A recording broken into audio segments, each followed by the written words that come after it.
Staking, so position here, staking HEX is a scam while you stake, others are staying liquid and selling that 10,000x while you are left with a bag worth 99% less.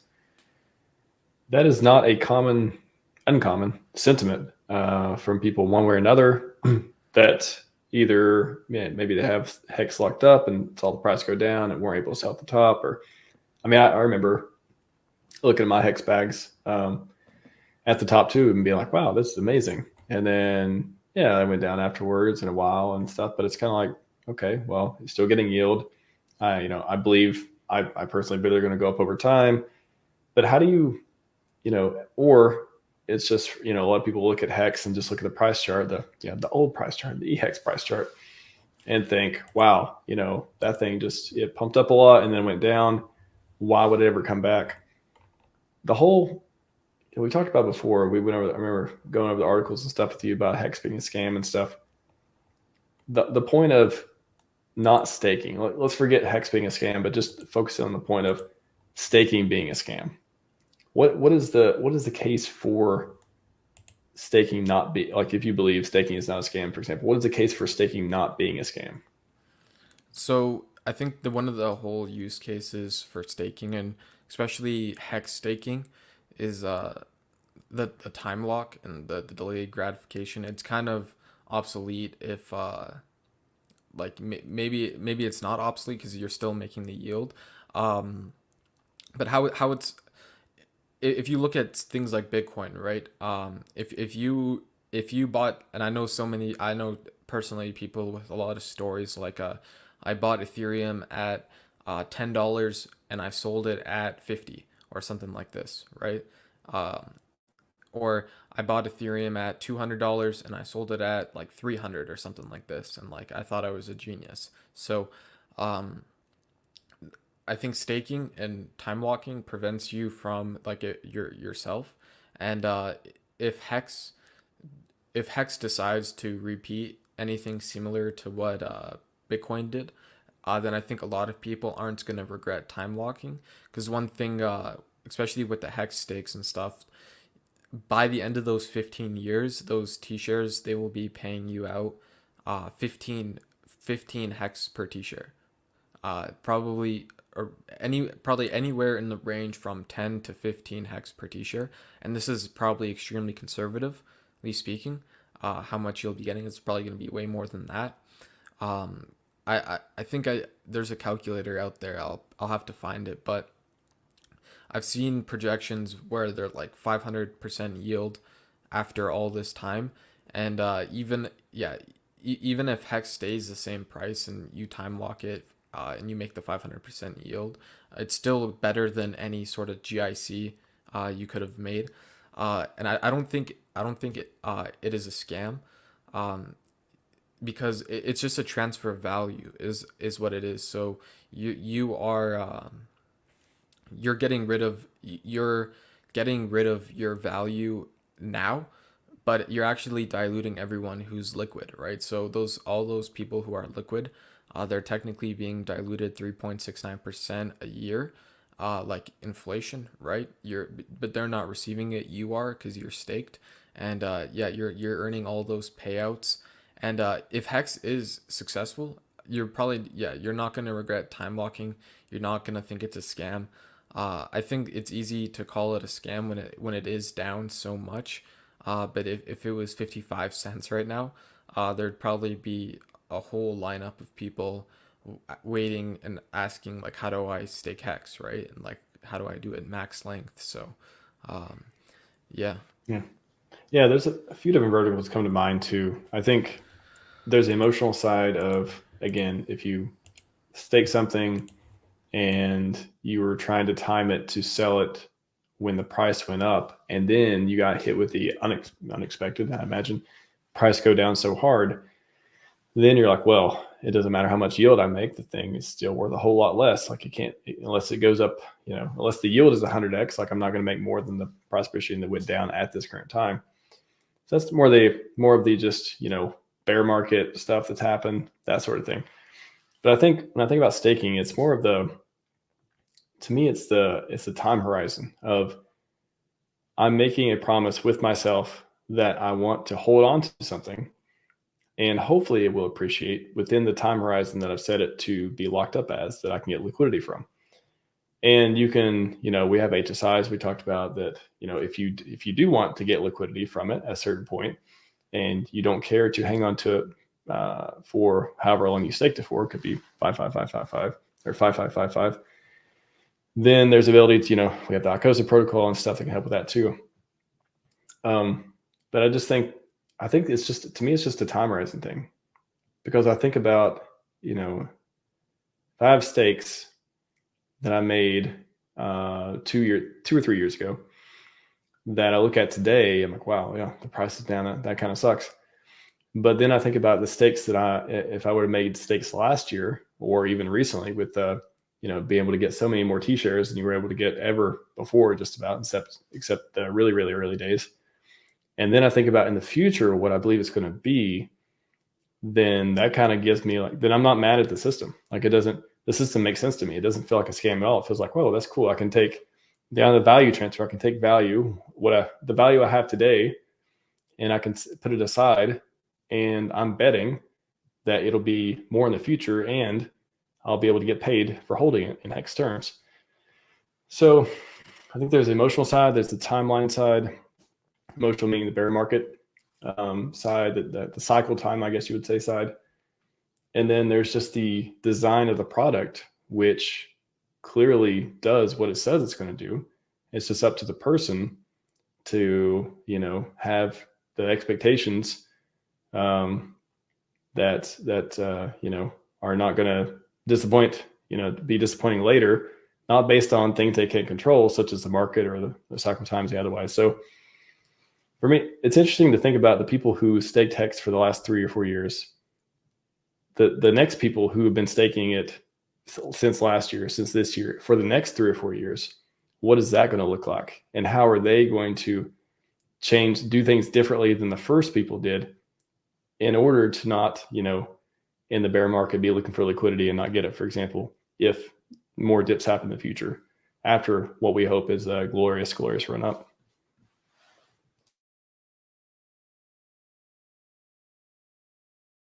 Oh, you're on mute.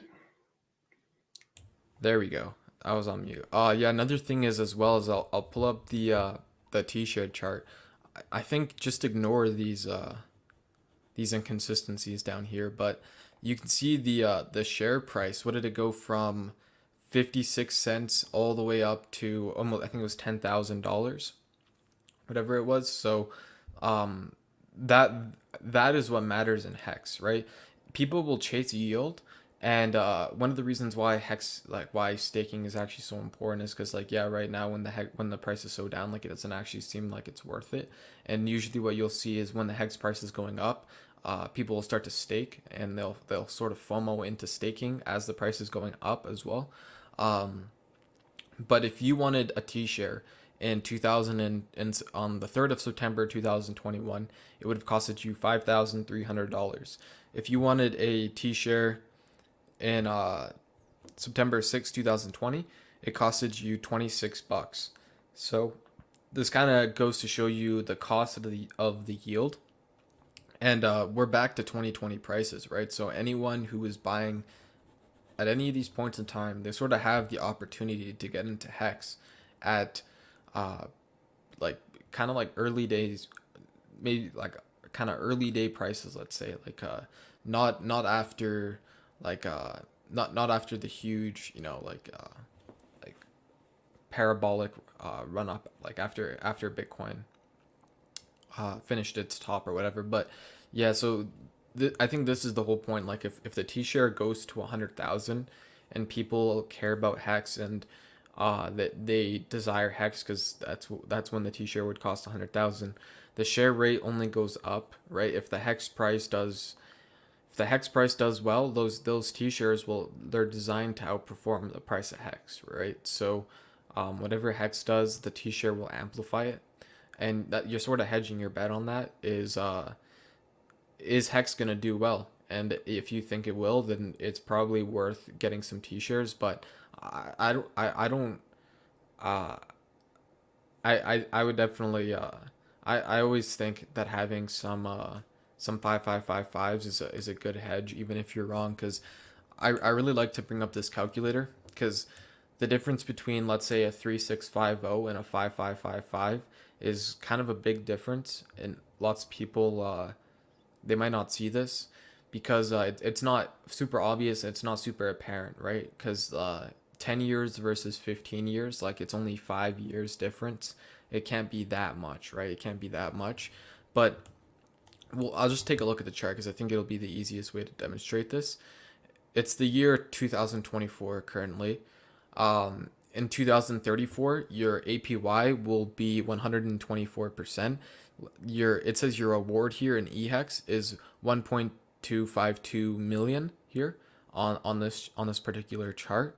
Now, what do you think is gonna the T shares? They're Richard Hart said it. They're compounding interest. It's sort of reverse compounding interest where instead of paying the older guys more, they sort of got in with an earlier share rate, so they get to earn more for all their hexes, right? It makes perfect sense. It's actually a really good system when you kind of go in and you uncover it a little bit. But yeah, this calculator explains it perfectly. 1.252 million in 10 years versus after the whole 5555, you're looking at 3935 million. So almost 4 million. So that is quite significant. That is quite a significant difference, right? Uh, yeah, like 300 and I'm gonna say 325% ish difference there, which is quite substantial, right? And that's just for doing an extra 5 years, which sounds like a long time, but in the grand reality of things is probably not that long of a time. But yeah, even if let's say hex is a penny in this example, I might just say it's $1 because it makes it easier to visualize it, and like the math is easier if you just say it's $1. But yeah, let's say you stake the hex today. We'll see how much this is worth. Let's say you stake the 161,000 hex today, right? Let's just say you did in this example. By year 2034, if hex hits $1, which who knows if it ever will. I'm not throwing out price predictions. This is just doing math of what would happen if it hit $1. You would have $1.252 million from your 160,000 hex investment.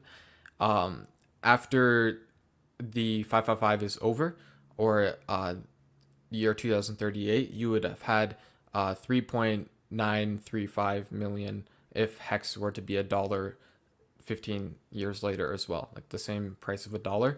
So that kind of shows you how substantial it is. Like, would you rather have 1.2 million or would you rather have $4 million?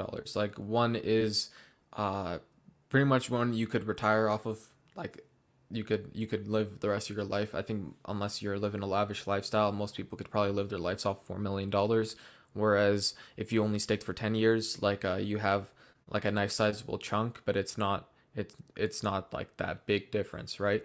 Um, Another thing is if it copies anything close to what Bitcoin has done, uh, look at Bitcoin 5 years ago in 2019. What was the price of it? Like I couldn't even tell you. I off the top of my head, I'll have to pull up a chart. But um, 2020 versus 2021 versus this year, like I'm sure. So Bitcoin makes new highs, right? Like if you were time locked this entire time and you've been sitting watching Bitcoin make new highs, like you're sort of laughing because now you have 300% more tokens, and then maybe they're worth 300% more than 5 years ago. So it's kind of like a win win win win win.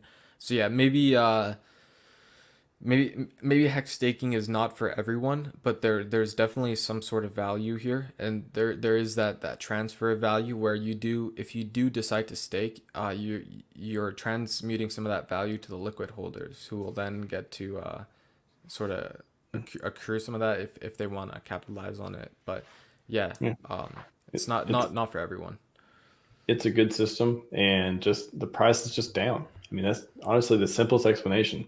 It's a well-designed system that the asset price has went down a lot, and but it's meant to, I mean, again, it's not one of those things where you're just like, okay, this could disappear at any time. It's when I'm thinking about Hex, I'm like, yeah, people are locking this up for 15 years.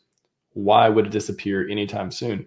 And if the worst case for Hex is that, I don't know, it never breaks 10 cents again, the people locking it up at sub penny, are they getting a bad deal? Like that kind of thing. Like there's plenty of positive ways. It's just this bear market last couple of years just made it, made there be all these cases against staking or otherwise. But I think there's a lot of interesting ways to look at it.